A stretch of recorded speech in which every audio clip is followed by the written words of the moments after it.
Bonjour à tous, c'est parti pour la saison 2 du podcast Et si j'étais? Alors je vous rappelle que ce podcast, on le retrouve sur Apple Podcast, sur Spotify et sur YouTube en vidéo.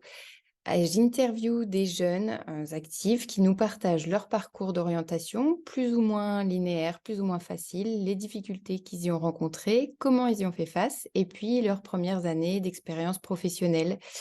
L'idée, c'est d'avoir un maximum de métiers différents pour vous donner, pour vous inspirer, vous donner plein d'idées, vous donner du concret sur les métiers qui nous entourent et qu'on ne connaît pas forcément très bien. Je vous souhaite une bonne écoute et surtout, si vous avez apprécié, n'hésitez pas à noter ou à mettre des commentaires sur la plateforme sur laquelle vous écoutez. Merci beaucoup. Bonjour Eva, Bonjour. merci de répondre à mes questions aujourd'hui pour Et si j'étais? Alors avant que tu ne te présentes et que tu nous dises, quel âge tu as, quel métier tu fais, comment tu es arrivé là, j'ai une question qui est, à 18 ans, est-ce que tu te serais imaginé là où tu es aujourd'hui professionnellement parlant?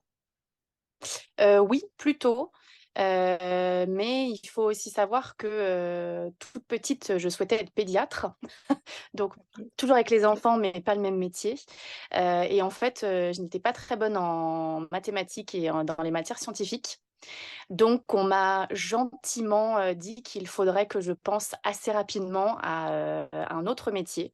Dis-nous quel est ton métier et comment tu es encore un peu plus dans le détail, comment tu t'es arrivé là alors? Donc du coup, j'ai 34 ans puisque tu me posais la question de l'âge. Enfin, je vais avoir 34 ans et je Ouais. suis professeure des écoles, depuis 8 ans. Donc ce sera ma 9e année, en septembre. Et alors comment je suis arrivée là? En fait, j'ai passé une licence, en sciences du langage avec une mineure communication parce qu'à l'époque, tout ce qui était, métier de journaliste, m'intéressait, non pas pour en faire un métier, mais pour développer, d'autres compétences, notamment à l'écrit. Donc écrire des articles et cetera, je trouvais ça vachement sympa. Et cette licence-là me permettait, effectivement, soit de continuer, mes concours en orthophonie, soit ensuite de bifurquer, vers un master, en sciences de l'éducation ou dans le métier de l'enseignement. Donc j'ai suivi ce parcours-là, 3 années et puis, donc en parallèle, je passais les concours, d'orthophonie, qui m'ont pas été, enfin voilà, j'ai pas eu une grande réussite, mais ça m'a permis d'acquérir, des solides compétences pour le métier de prof des écoles parce que c'était assez lié. D'accord. Donc on étudiait tout ce qui était troubles du langage, troubles de l'écrit, la phonologie, la syntaxe, la grammaire, donc tout a été lié. Et puis ensuite, j'ai commencé un master. C'est vrai que dans le privé, on a un parcours un peu plus privilégié parce qu'on n'est pas énormément dans les sessions d'apprentissage et surtout, on a beaucoup plus de stages, pratiques en OK. classe, parce qu'en étant moins et ben, forcément, ils arrivent à trouver des écoles où on peut être tout seul Mmh. dans la classe et vraiment ça m'a énormément servi pour, mon parcours, futur et actuel d'ailleurs. Et ensuite, en fait, au tout début de ton parcours d'enseignant, qu'on avait, sur une semaine, on avait la semaine coupée en 2. Donc, 2 jours en classe seul, donc en responsabilité complète et les 2 autres jours, on était à l'INSPE, OK. l'ESPE moi, à l'époque. Ouais. Voilà et en fait, ça se goupillait comme ça. On avait quelqu'un qui était titulaire avec nous, mais qu'on ne voyait pas en classe. En revanche, on avait des rendez-vous, réguliers avec des CPC, voire même avec des inspecteurs de l'éducation nationale pour, nous aiguiller au mieux, nous aider à comprendre un petit peu, là où ça pêchait, nous permettre de refaire nos fiches de préparation et cetera. OK. Donc là, c'est tout le parcours en fait qu'on a avant d'être, titulaire. OK. Ça marche. Et si je vais me permettre de revenir à quelques années en arrière, mais donc tu m'as dit tout au début, donc quand tu étais petite, voire, au lycée, tu avais d'autres envies au niveau professionnel, donc enfin, comment ça t'est venu toutes ces envies d'être pédiatre? Enfin, comment tu as choisi tu as eu envie de faire ce métier et Mmh. ensuite du Ah, coup, comment tu es arrivée à l'orthophonie? Enfin, j'imagine que ouais. ça faisait au fil de l'eau, mais Tu peux nous Bah, en en dire? fait, depuis petite, enfin, mes parents me disaient toujours, en crèche ou en maternelle, que j'aimais beaucoup aider les autres, et c'est quelque chose que j'ai gardé, enfin, et que je garde encore maintenant, et notamment, cette envie de protéger les petits.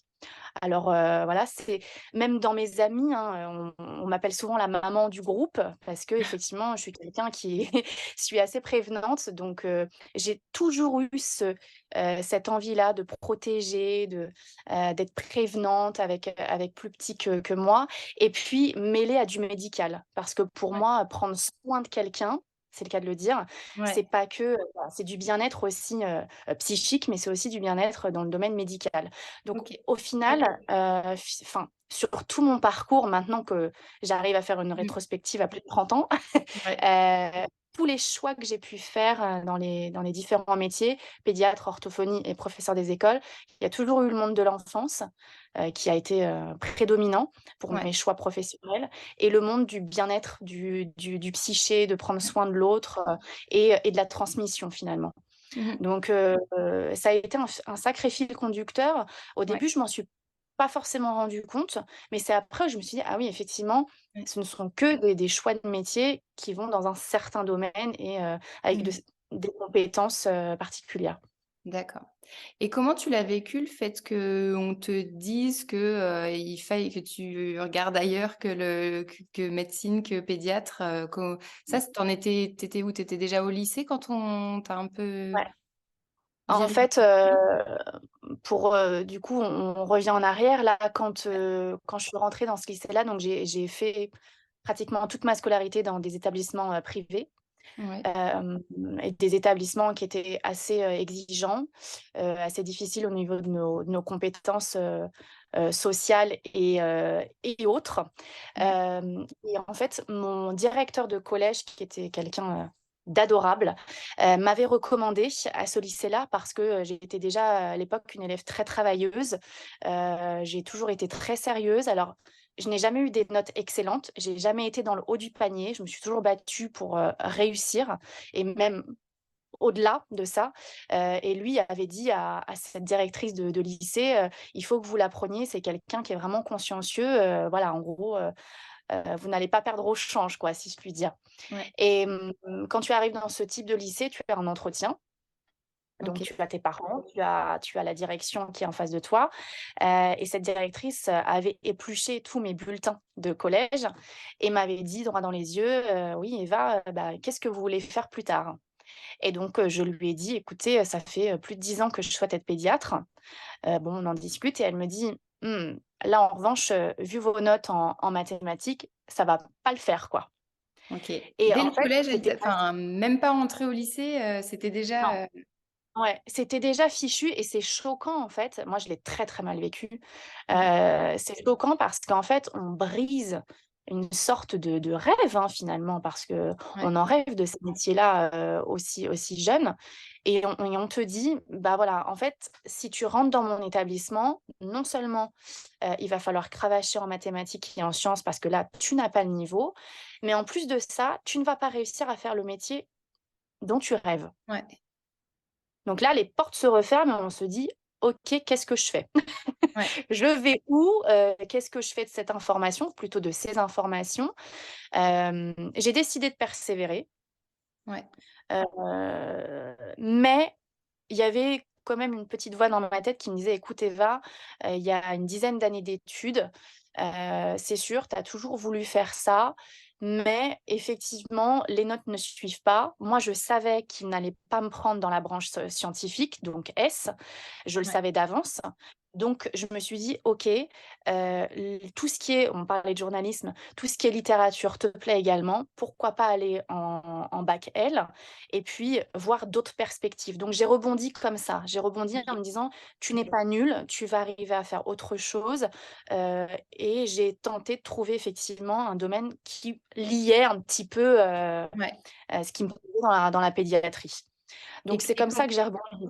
ouais, et comment du coup tu as enfin, à l'époque, comment tu as fait pour justement, trouver ce nouveau domaine? Tu t'es renseignée comment? Tu as enfin, par quel, moyen tu t'es retrouvée à faire, Ben Par des lectures, en fait. Je me Ouais, suis intéressée très tôt, à tout ce qui était troubles du langage. d'accord. Alors, me demande pas pourquoi, je ne sais pas. C'est quelque chose qui m'a toujours intéressée. Mais tu vois, on est encore dans le domaine de essayer d'améliorer un peu, Ouais, le bien-être de quelqu'un, enfin, tu vois, ouais. c'est toujours dans la même Ouais, ouais, lignée ouais. Il y a finalement. un fil Et conducteur, ouais. c'est ça, il y a un fil conducteur Mmh. et je me suis beaucoup renseignée là-dessus et puis, le temps a passé, en fait. Le temps a Ouais. passé et quand j'ai terminé mes études, littéraires, pour moi, c'était presque une évidence d'aller en sciences du langage parce qu'effectivement, bah, dans sciences du langage, on a tout ce qui est neurosciences, on a tout ce qui est troubles et d'autres, hein, et d'autres choses. C'est un domaine qui est assez large. Donc ça s'est fait vraiment au fil de l'eau, finalement. Mmh. Je me suis dit: «Écoute, bah, là, on te met des bâtons dans les roues» et finalement, je m'en suis mise aussi toute seule parce que je n'ai jamais réussi à aller au-delà de ce que j'arrivais à faire à l'époque, en entrant au lycée. Donc moi, il faut savoir que, là, pour tous les jeunes qui nous regardent, moi, j'ai raté mon baccalauréat. Donc je suis allée au rattrapage. Ouais. Heu et en fait, il me manquait très, très peu de points. Je suis tombée, encore une fois, sur une personne qui m'a, littéralement mis au fond du trou, OK. après m'avoir laissé faire tout mon laïus sur Roméo et Juliette. D'ailleurs, c'est D'accord. assez ironique, je trouve, parce que la fin de Roméo et Juliette n'est pas non plus très fun. Voilà, il a fallu encore rebondir parce que, bah, il a fallu refaire ma terminale, et c'était un peu la honte parce que dans les lycées privés, je sais pas si tu t'y connais un peu, mais on est classé nationalement et quand on a un élève qui ne réussit pas son bac, Ouais, bon, on fait baisser les stats, hein, si tu vois ce que je veux dire. ouais, Donc voilà, là aussi, il a fallu encore, tu vois, rebondir, ouais. Et hem avec le recul, du coup, là, si enfin, tu vois, parce que justement, on est dans cette période-là des résultats du bac, donc c'est déjà, passé et tout, mais qu'est-ce que tu aurais un conseil à donner? juste ce que j'ai à dire, c'est ne baissez pas les épaules. Mmh. Ça paraît idiot comme conseil, mais en fait, moi, à chaque épreuve, c'est ce que je me suis dit: «Eva, ne t'avachis pas, ne baisse pas les épaules, vas-y à fond, lâche prise, donne ce que tu as à donner et advienne que pourra». Mais Mmh je mh. pense que c'est vraiment le seul conseil que je peux donner à des jeunes qui, soit qui ont été lésés comme moi, qui ont été, voilà, où le travail, il a été, mis à mal, sans raison, valable pour le coup. Ouais, Ouais, c'est au-delà de la confiance parce que tu peux ne pas avoir confiance. Par contre, physiquement, ouais, c'est à avoir toi une de montrer posture. que voilà, avoir une posture. Ça, pour moi, c'est le plus important, Mmh. parce que tu montres à l'autre que tu es là, Ouais, que tu es là, que tu es présent ou présente, et que tu vas donner tout ce que tu as. ouais, Voilà. Donc que tu réussisses ou pas, au moins, tu sais que, ouais, tu as tout donné. dans ta tête voilà, tu as tout donné dans ta tête, c'est déjà une réussite. Ça, c'est, le seul conseil que je peux donner. Ah donc du coup, tu as donc dû redoubler ta terminale. Comment ça s'est Ouais, passé cette deuxième terminale, moralement et ça une ça horreur. t'est, comment? C'était horrible. Heu, Ouais. mais, ouais, je l'ai mal vécu, mais j'étais quand même en mode guerrière. Mmh mh. Je me suis dit: «De toute façon, tu es pas là par hasard, tu vas y arriver, tu vas arriver à faire quelque chose de toute manière». Et la preuve, j'ai eu après mon baccalauréat sur la deuxième année, sans mention, mais c'était pas grave en fait, c'était pas ça qui Ouais. comptait pour moi. Ouais, c'était pas ton C'était de objectif. Voilà, c'était pas du tout mon objectif. J'étais Mmh. pas là-dedans, j'étais vraiment dans: «OK, pense à l'après, pense au futur». J'étais déjà dans ma licence, en fait. Mmh mh. J'étais déjà à l'université. Une fois que tu as eu ton bac, en poche, tu as enchaîné avec, donc cette licence, Ouais, dans l'objectif de devenir orthophoniste, c'est ouais. ça? Alors, Ouais. objectif de devenir orthophoniste ou professeur des écoles parce qu'à l'époque, j'avais très, très bien compris qu'il fallait que j'ai, un plan B. OK. Et ça, je trouve que c'est quand même important parce Ouais, que tu aies vécu l'échec avant ou pas, ouais, je pense que c'est super important moralement de te dire: «OK, si ouais. je rate, je peux partir par là», tu vois? Que ce soit OK. gauche ou droite, j'ai une direction. Ouais, Surtout, je me suis dit: «OK, cette licence-là peut t'amener à ton plan A et à ton plan B, fonce». ouais. Pour moi, c'était, c'était Ouais. le chemin le plus adéquat et le plus en lien avec ce que je voulais faire. Donc je n'ai pas fait de prépa.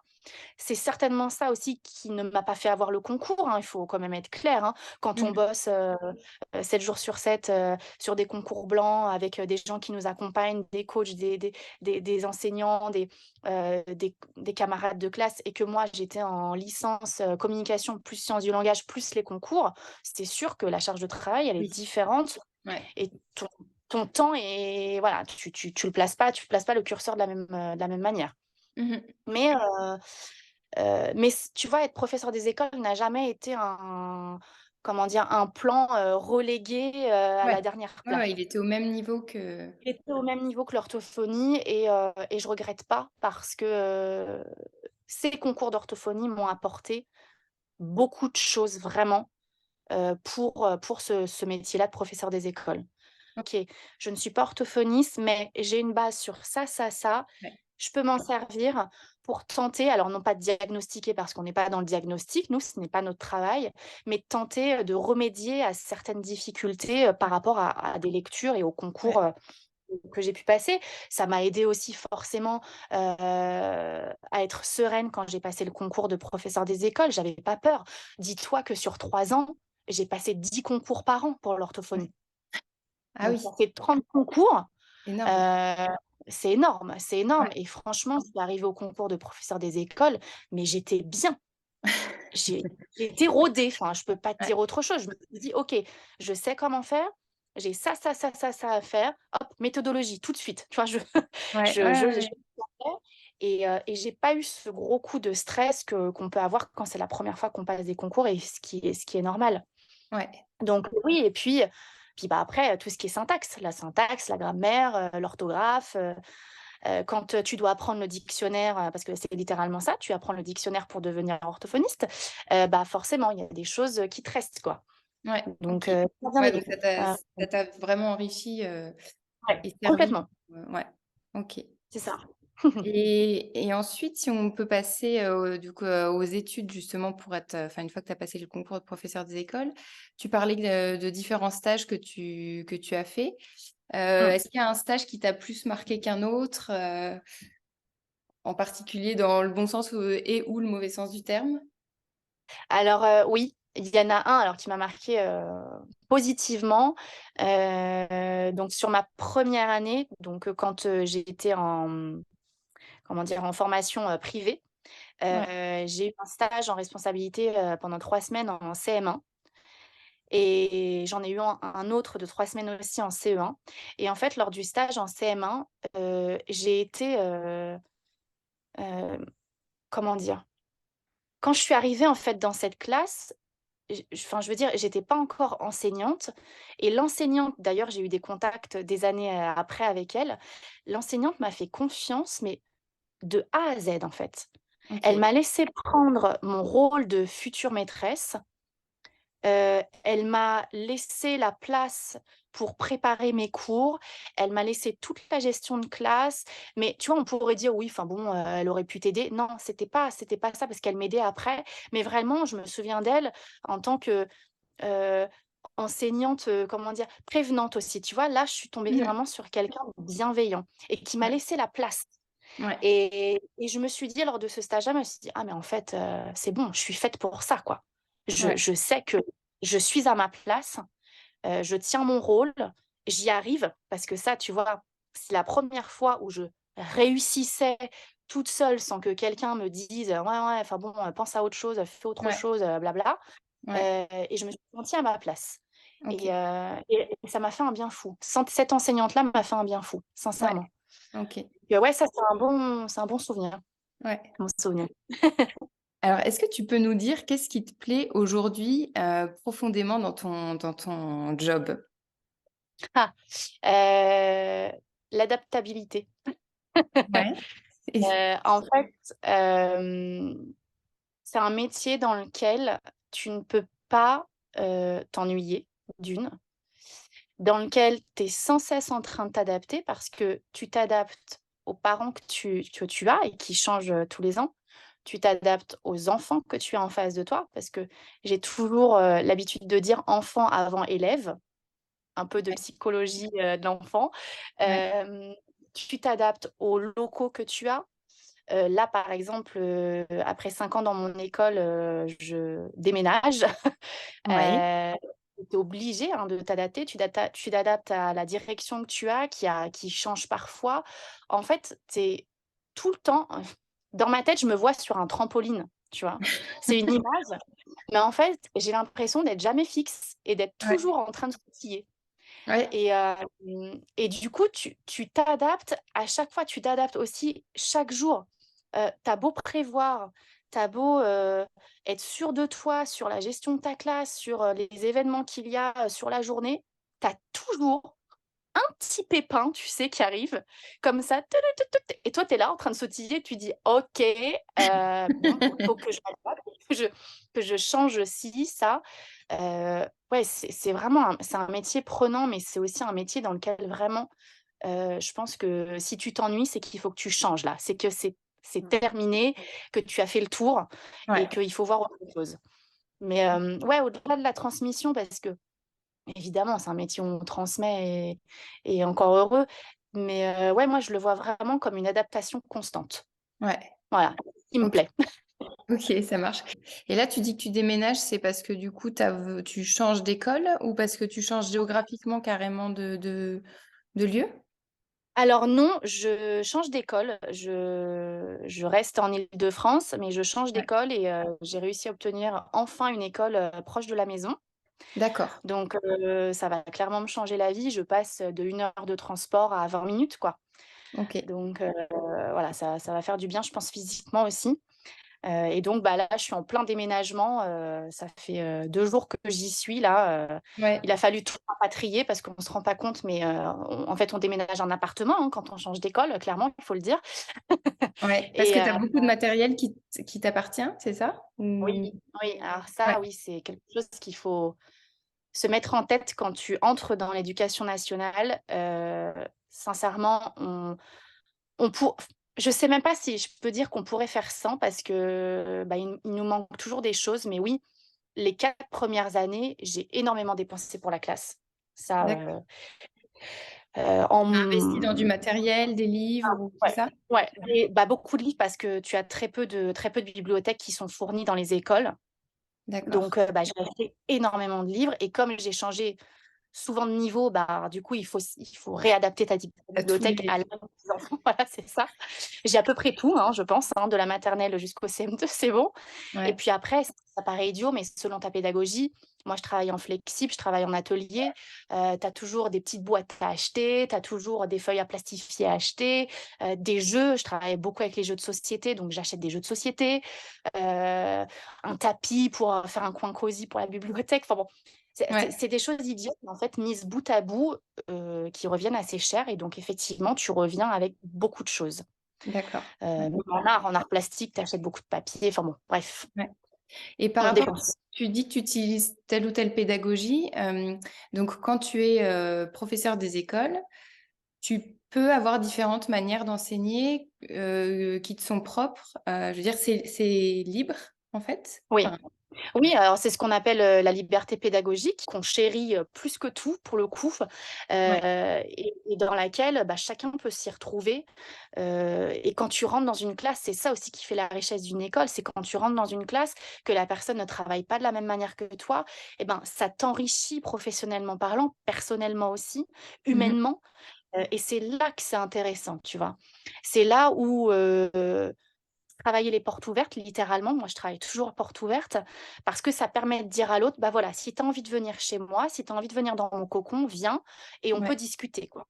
d'accord. Donc il faut dans ce métier-là, au-delà de l'adaptation, il faut avoir une belle ouverture d'esprit.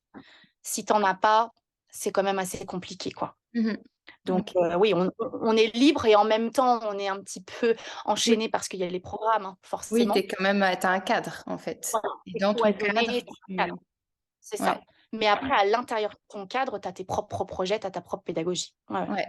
OK, super. Est-ce que tu peux nous dire plus ou moins une semaine, type, un petit peu, comment ça se passe ou une journée type, même si effectivement comme tu il y a beaucoup d'aléas dans dans tes semaines, mais, Ouais. par rapport à ton Ouais, rythme c'est de alors préparation peut-être et puis, ouais. puis après de journée d'école, D'accord. Oui, parce qu'une journée type à l'école, je peux pas t'en donner une, en fait. Parce ouais, que c'est ce que je te disais, alors tu as un journal de bord, tu as ton cahier journal dans lequel tu notes, toutes les matières, que tu vas enseigner dans la journée, à telles heures, le matériel, dont tu vas avoir besoin. On essaye de s'adapter aussi au rythme de l'enfant, donc à quel moment de la journée il est plus ouais, apte, à lire, à apprendre à compter. Enfin bon, voilà, ouais, je le fais en mode rapide, mais c'est un peu oui. ça.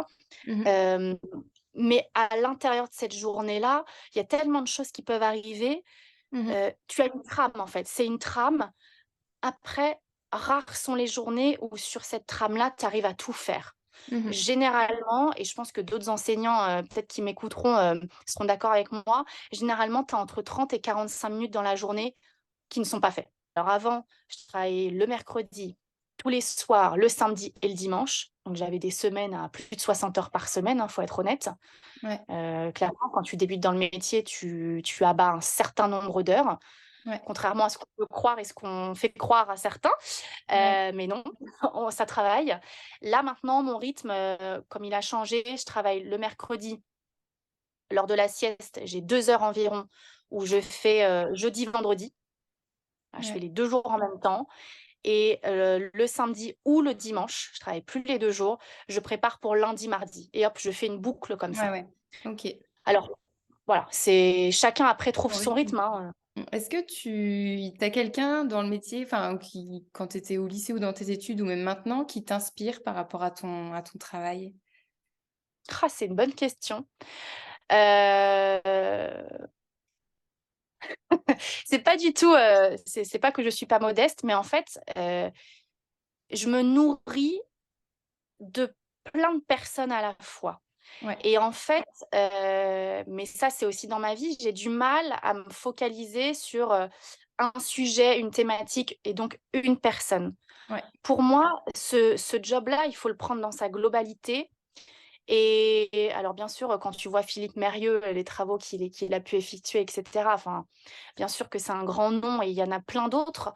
Mais, Ouais. je te Et parlais tu d'ouverture d'esprit tout à l'heure. Je pense que ouais, c'est super important dans ce métier d'aller piocher là ouais, où, les besoins de tes élèves sont les plus importants et là où tes propres besoins aussi sont les plus importants. ouais, Donc, je pourrais pas dire, en tout cas à l'heure actuelle, j'ai pas trouvé une personne qui vraiment me ouais. passionnait, Ouvre au tout, point d'en lire tous les ouvrages. Il faut ouais, vraiment s'ouvrir à plein de choses finalement. ouais. OK, ça marche.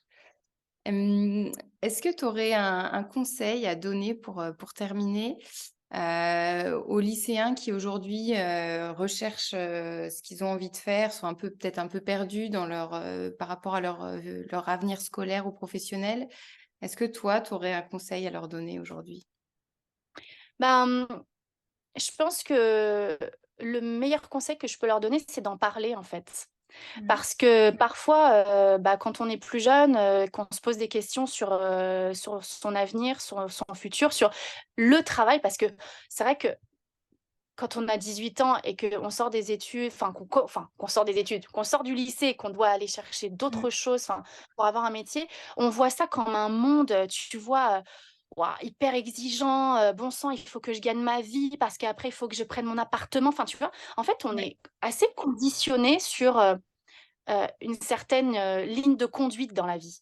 ouais, Et je dirais que, justement, il y a trop de jeunes qui se disent: «Bon, bah, OK, je sais pas trop quoi faire, alors j'en parle pas, j'en discute avec personne», des fois même pas avec ses propres parents.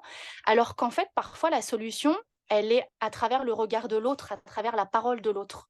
ouais, Et je me souviens qu'il y avait des exercices que j'avais faits et d'ailleurs, mon conjoint en fait aussi à son travail. Des exercices où, tu parles de toi et où l'autre, trouve tes qualités, tes capacités, tes compétences. Et parfois, ça se débloque juste parce que tu as une personne qui t'a dit: «Ah oui, mais en fait, peut-être que ce type de métier-là, vu, les qualités, les compétences que tu as, sociales et autres, pourrait te convenir», tu vois? Et je pense que vraiment, au-delà de se dire, «Oui, il faut avoir confiance en soi», parce que ça, en fait, on a beau te le répéter, Oui. ça rentre pas, comme ça, hein, dans la tête, Mmh mh. on va pas te mettre un coup de visseuse et ça va rentrer. Je pense qu'il faut vraiment aller, au-delà de ses propres craintes et de se dire: «OK, voilà, je me pose, là, j'ai besoin que quelqu'un m'aiguille, quelqu'un m'aide sur ce que je pourrais faire après, sur, la manière dont je vois mon futur», tout simplement. Donc, Ouais, j'ai tendance à dire que l'oral, finalement, ça ouais, délie et d'échange. ça Mmh mh. ouais, l'échange, ouais, je pense. OK, super, bah, merci beaucoup. Bah, de Merci, rien, pour avec grand tout plaisir. tout ton partage. Je pense que c'est enfin ça on a été vraiment loin, dans tout ce que tu avais, à raconter et je pense que c'est une autre vision que celle qu'on peut avoir, du métier de professeur des écoles. Merci beaucoup pour ton partage et Merci à toi. puis ouais, une bonne continuation, un bel été du coup. Ouais, bah, oui, toi aussi profite bien quand même, hein. Merci beaucoup. Merci, à bientôt. À bientôt.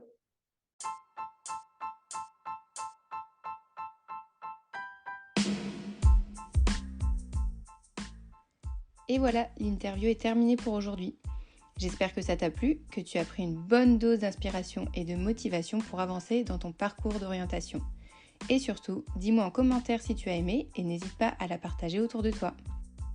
Partage aussi beaucoup de contenu sur Instagram, n'hésite pas à aller voir letsgocoaching.co.